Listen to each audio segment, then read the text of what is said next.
My friend Kyle has a 27-footer center console boat. In the summer, he's the go-to friend to have for boat days since none of our other friends have a boat. I'm not a boat expert by any means, but my friend has some kind of radar on his boat that warns of any kinds of landmasses, shallow waters, and other boats. So with that, we're able to stay out on the boat past dark sometimes. The boat can fit like 8 people comfortably. This was on a hot summer day, mid-July. Kyle took 5 of us out on the boat just to drink in the bay.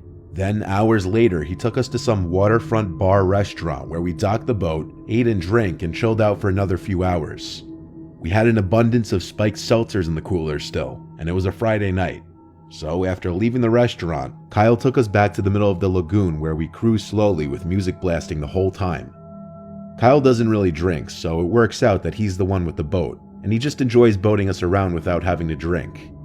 We passed by the lighthouse on the barrier island. We all had this conversation about how there's something so liminal and creepy about lighthouses at night. Kyle cut the engine and we just floated in place for a while with the music still playing. As everyone talked, I was kind of mesmerized by the lighthouse, finding myself looking at it over and over. I think because I was so drawn away from the conversation that was being had, that I was the one to pick up on a screaming voice from the distance. I said, "Yo, cut the music," a bunch of times before whoever was on aux paused it. I said I heard a scream from the distance. We were currently floating next to an island that sat in the middle of the mainland and the barrier island. We sat in silence for a few seconds as we bopped around, and sure enough, I was right. There was a woman's scream for help coming from that island. We all looked at each other, and I could see the horror on my friends' faces. The screams were absolutely coming from the island. We were too far from both the mainland and the barrier island for it to be coming from there. We yelled back as loud as we could, and the woman's voice called back help. We all screamed, "Where are you?" And the woman's voice called back, "I'm being followed." Communicating like this was hard as we could barely hear each other. One more time, we called, "Are you on the island?" And she screamed back, "Yes." Kyle started the engine without hesitation and started bringing us over to the island. He anchored us when we were close enough to the shore of the little island. All 6 of us got off the boat and started looking around and calling for the woman. This matter became a lot more concerning when she said, "I'm being followed." This island wasn't that big, and with 6 of us walking around with flashlights calling for her, surely we would have found her.